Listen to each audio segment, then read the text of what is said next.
Yeah, so last 3 years in the Lower Mainland have been ridiculously warm. Very warm. Like I remember talking to you about statistics, 2 years ago, and it was like we just had a really mild winter. Statistically, it's a Likely, yeah. 0.174 chance that we're going to have another mild winter back to back, and it happened. Yeah. And then last winter, leading up to last winter, I looked at you, I'm like, what's the probability of this happening a third time? And we were like, there's no way. There's absolutely no way that this would be complete bizarreness happening in the Lower Mainland. And unlike anything I've seen, in my time in the industry, That right? happens I again. haven't seen 3 winters this mild. And this last one was a record-breaking mild winter, and it changes the game. So how does it change the game? The first thing that kind of comes to mind for me is the infrastructure changes slightly, right? It changes in the way that you're looking at everything. You still have to guide yourself as if we're going to have a really bad winter. My motto here is you prepare for the worst and you hope for the best. We're still doing that, but the way that you have to become intuitive with the ground, with the weather systems, with the variances from forecasts versus actual temperatures, you have to have your finger on the pulse much more. And, even in these last 3 years of mild winters, we've had really sporadic weather systems come through where it's like Port Coquitlam has got, 3 inches where Pitt Meadows had nothing. Well, it takes me 10 minutes to get there by truck. How can there be that much of a difference, right? So I think with these warmer winters, there has to be more emphasis on proactive site assessments, weather monitoring, and actually having a closer pulse on what's happening. That is the biggest change that I'm seeing. Also, not taking Mother Nature for granted. Mother Nature is sneaky. Yeah, what do you mean by that? You think there will be nothing in the forecast. And it'll be beautiful, maybe a 30% chance of rain. We're hovering around 0. We salted the night before. Never keep your guard down in these types of winters. Because what's going to happen is that you're going to wake up to have your morning coffee and you've got 3 inches out there and you had no idea. Right? So really making sure that you're even more attuned. Because in these cold winters, there's snowfall warnings all over the place. Blazing alarms on all of our phones. We know what's happening long in advance. We can prepare. These warmer winters, it's not the same. And the temperatures fluctuate differently. So just because it's warmer in the sense of less snow and less, freezing temperatures, that doesn't mean that the fact that we're in a rainforest changes. The humidity is still there. Yeah. Right? Risks like are the still air, present. the mist is still there, the fog is still there. All of that is still present. And I know there was a lot of people that were really, this last year, the year before, there was so much fog that was just eating up all the de-icer. All de-icer was gone every night. Like everything was just soaked. Yeah. And now it's like, now you're even having to pivot even differently. Where a lot of snow removal companies aren't aware, when that's happening, shade is your enemy. Shade is your enemy, not necessarily the temperature and the speed. It is the shade, the cooler temperatures. When the sun's shining, they're thinking they're safe. Well, you're not. And I kind of use this example in the past. You take a nice T-bone steak out of the freezer and you throw it onto a plate and you put it outside in your driveway. But half of it is in the sun and half of it's in the shade, right? That part in the shade is the one that needs the de-icing. The one in the sun's going to warm it up. That concrete is getting warmed up to 3 degrees quickly, and then you got the actual direct sun that's hitting it, that's warming that dark surface.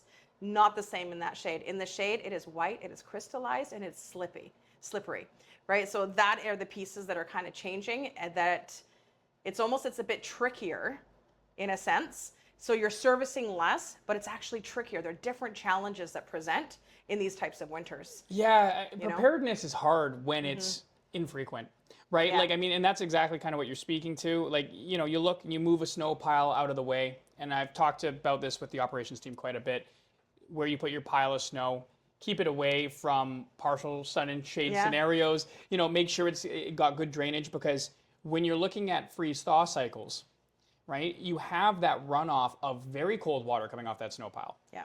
In the same way that you're speaking to, and it goes into a shady area. where the ground temperature hasn't really risen throughout the day that you're expecting, and all of a sudden your temperature starts dropping throughout the afternoon, and you've got this nice thin sheet of water, Deceiving. Yes, well, I mean that's that's the origins of black ice, right? Like it's just thin enough to cause accidents and too thin to really see unless you're paying attention. Yeah. Watching out for those things, I think, has become more important when you have those types of winters. Yeah. It's not as easy as just pushing this snow over here, dumping it over here. Like, are you actually looking out for those variables? Because they're probably the ones that catch people off guard, both on a winter management contractor side, but also just on like the general population side. Like, if you see snow, I'm going to be watching where I step. Yeah. But black ice and stuff, when it's really warm out, I remember there was that particular time a couple years back where we had, I think it was +8 degrees out. And we got reports everywhere of the thin sheet of ice that started to form because all the ice, snow piles had melted because of the warm temperature. But the ground temp was so cold that it was just refreezing that thin water as it thinned out. And it was really bad. And documentation key being here again. But you have to document it, but we had to go out and service because it was becoming a hazard on all of our sites. There's no way to predict that or see that in a weather forecast. And you know what? I actually, as you're speaking, I remember the exact moment I learned that firsthand.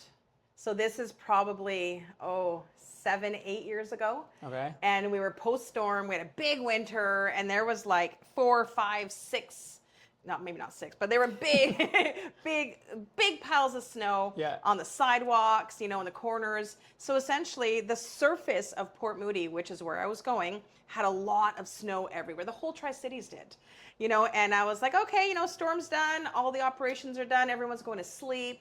Everything's been de-iced. All of our site assessments are complete by midnight. It didn't even freeze overnight. We're thinking we're done. And then the next morning, I get up with the kids, and I go to Rocky Point. Yeah. I think you were actually with us already when this happened. And I went to Rocky Point. Again, people have got their sunglasses on, pushing their strollers. And at Rocky Point, there's an overpass. And underneath there, as I'm walking, I'm like, everything is frozen. And I start looking around, and every area around me that had any shade was frozen. But it was something stupid, 7, 8, 9 degrees. I don't remember exactly. But it was way warmer than my experience, which was over a decade at that point, would dictate having any sort of worry. So that was literally a call, probably, I don't even remember if it was you or somebody else, but it was a call. I dispatched site assessments full scale for spot salting. And the reason for that is that the ground temperature was so cold because of how much snow was actually being insulated. It was insulating the coolness of the concrete. So if we were at -10, -13 the days leading up to it, and pivoting into a nice warm cycle, completely caught off guard. And that is one I remember going into a forum and being like, everybody, there's black ice everywhere, and people were out for brunch. Yeah. Nobody was Pants even down. expecting it, right? So it's like when you learn something by face planting into a situation, you make sure to never make that mistake again. And that's one of the places where it's experience. Again, making it your business to continuously learn, document, grow, and become more efficient. I think having I don't know if this is going to bore anybody, but it probably will. But the scientific Everyone's approach, already bored, Yeah, Jordan. that's fair. We're just talking shop. The scientific approach for this, I personally find interesting because, we all learn this and we forget it over time as you go into your lives. In the 10th grade, they teach you the ways that heat transfer is done, right? Yeah. Conduction, convection, and radiation. Those are the 3 ways. Generally speaking, we're talking about conduction and conduction and convection. And what you're speaking to is exactly why people get it confused. It's the conduction between the snow pile and the ground around it that is causing that low ground temp freezing temperature that is freezing that thin layer of water, even though the air temp, which is only doing, I guess it's a little bit of conduction, but it's convection with the actual surface itself. It's harder for convection to take place than conduction. Yeah. So if the ground is freezing, that is the time you need to worry, right? That is the time it matters the most, more so even than when the air is freezing, because ground temps will freeze surface water quicker. But no one's thinking about that. I know I certainly wasn't up Yeah, until I that mean, point, right? Because, You're like I not said, I just thinking bored about everyone it. with some science, and then, like, you're forgetting. My driveway's dry and clean. Yeah. I went and checked. It's 8 degrees. The sun shines out. Like you don't even think about it, and it's a really, really dangerous situation. We've changed some of our stuff over that time period, probably, from these events that kind of have changed the way that we're prepared for them. Yeah. Like, post snow removal saltings are very prevalent now for us in terms of the way that we find best practice because of the freeze thaw. Especially when we're looking at the weather the next day and it's looking like it's going to be warm, but it quickly drops back down. Looking at those predictions and going, there's a sign here that this could be a very big concern that people won't be prepared for. Yeah.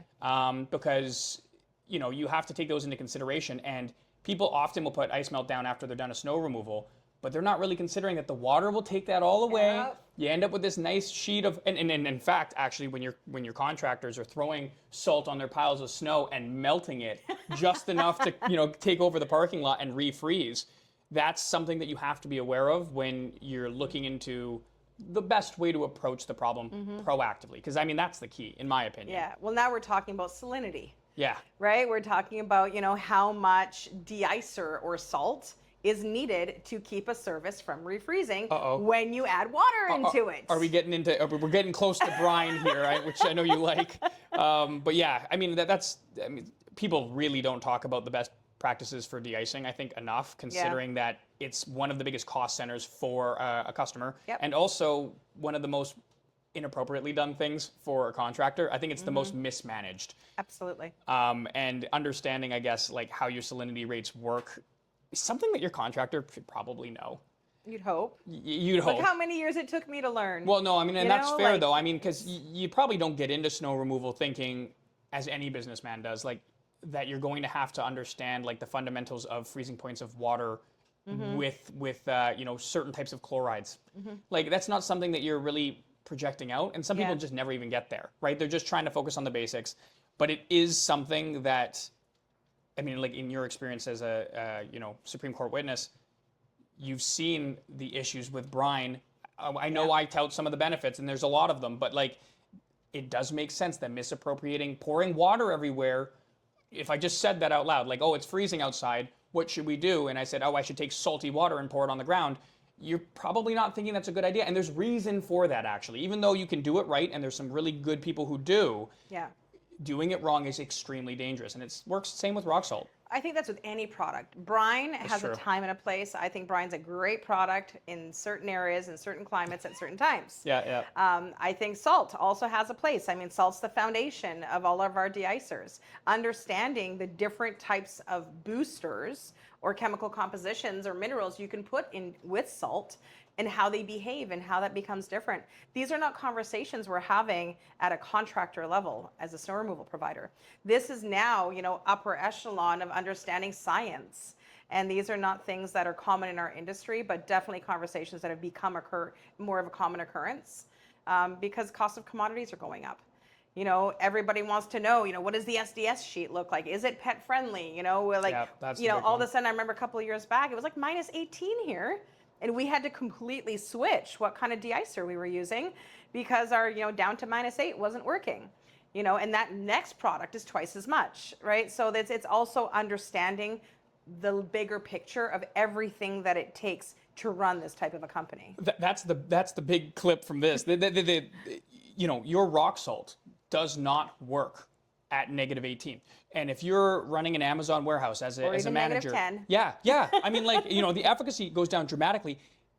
If you, at any cost need your de-icer to be working, talk to your contractor about what ice melt they have that's beyond the capacity of a standard rock salt, because you could run into a scenario where you will be down because it is too cold. People don't really understand that. They just, it melts things, right? Yes. It happens every few years. We get hit with really sub-zero deep temperatures. And then you'd compound that with higher elevations, adding a few more degrees, and all of a sudden you're wondering why it's not crackle and popping. Yes. When it's ice. So we've been there, and I remember we actually had to bring in special product, from that point where it's like we can mix this with our own product or we can divert to a different product. But if you don't have a contractor that understands this or has no experience with it, deeply problematic. I don't know if I should be saying this out loud, but I suppose for the sake of clarity, I want everyone to know, why do people use rock salt? Because it's cheap. Because it's cheap. Like it's not better. Jordan, if we started using rock salt, our profits would go up astronomically. Yep. Yeah. You Well, know? But it's a choice we're not making. Exactly. I mean, you know? and that's, and a lot of the contractors I think are moving in specific ways Yeah. away from it because there are upsides to not. Yeah. Both for the environment, for pets, for just actually the efficacy of the product. But yeah, I think that there's an understanding that people use rock salt because it's what you use, opposed to the fact that no, it's because it's cheap. Yeah. It's because we import it en masse, up from Mexico or whatever, and people can buy it in bulk at a very low cost, and then they put it on your property and they charge a premium. And it doesn't work as well. Good business. Yeah, well, I mean, it is. But like that's why I'm wanting to say it, because I want to, I feel like it's important to establish the fact that like someone touting they're using rock salt, that's not a flex. You're not actually establishing anything except for the bare minimum, as we kind of discussed before. That, yeah, if you're not putting down rock salt, you're, I would argue, leaving the client in some form of risk. Yeah.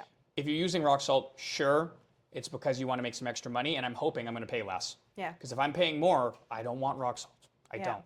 Well, and the thing is too is that I can, you know what? I gotta stop touching my boobs. Leave that in. There's one more thing that I'm actually quite proud of. In my years in business, there hasn't been once that we have run out of salt or de-icer when needing it. Yes. Right? So let's knock on wood. Yeah. Make sure that, that continues to be the case. But also when we're talking about property managers asking questions, I'd be asking about their supply chains. I would be asking, how many different suppliers do you have for your product? Because when it comes to rock salt, do you know how many there are here in the Lower Mainland? 2. That is it. And if we come into a shortage because we've got a bad winter. Yeah, your contractor's do you not on the remember list. like 10 years ago when there was they were dumping salt just enough at the fire stations, and then people were fighting and throwing punches and elbows to get give me my rock salt salt into their, mopping bucket from home so they can take care of it, actually happened, right? And understanding supply and demand, having some sort of a network. We front load. We've got one supplier that we've been with for years and years, but I've got at least half a dozen that we've got relationships with, and that we order a truckload here and there to make sure that, if we ever got to that place, that we would never run out. Yeah, backup storage, Absolutely. We've got a whole barn, filled with backups. The 2 companies that shall remain unnamed, they, because they bring in such big volume, I think everyone in the industry locally has gotten really accustomed to relying on them. But when you were saying nobody else could get any more rock salt, the reason why, because your contractor, whoever they are, and I don't even care who they are, is not more important than their customers. The city of Vancouver, the city of Coquitlam. Government gets priority. Coquihalla, maintenance. They're going to take the precedent, and you are going to suffer because they have to prioritize their business, and their business does not prioritize you as the consumer. Well, you're not spending millions of dollars on their product, right? Yeah. Poor plant. I know.